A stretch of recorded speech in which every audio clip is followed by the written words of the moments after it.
জুই শেষ হৈছে বুলি কৈছে মষ্ট প্ৰবেবলি। থাৰ্ড ফ্ল'ৰলৈকে বেংকটো জ্বলা নাই বুলি শুনিছোঁ মষ্ট প্ৰবেবলি। এতিয়া ক'বলৈ দিগদাৰ কি হৈছে কি নাই, কিন্তু থাৰ্ড ফ্ল'ৰৰ পৰা আমাৰ ব্ৰাঞ্চটো ষ্টাৰ্ট হয়, তাত জুই লগা নাই বোলে। প্ৰুফ কেবিনত থাকে, তাত আমি ইমান ভয় কৰিবলগীয়া একো নাই।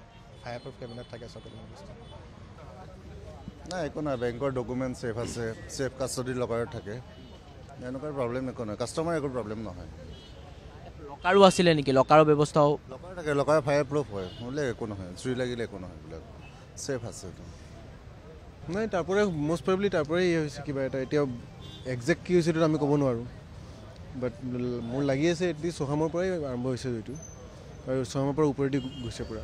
বৰ্তমান সময়টো কিন্তু জুই নিৰ্বাপন কৰিবলৈ সক্ষম হোৱা নাই। এতিয়াও আমিতো যেনেকৈ চাই আছোঁ, এতিয়াও পূৰাপূৰি নহ'ব পৰা নাই, অলপ টাইম লাগিব।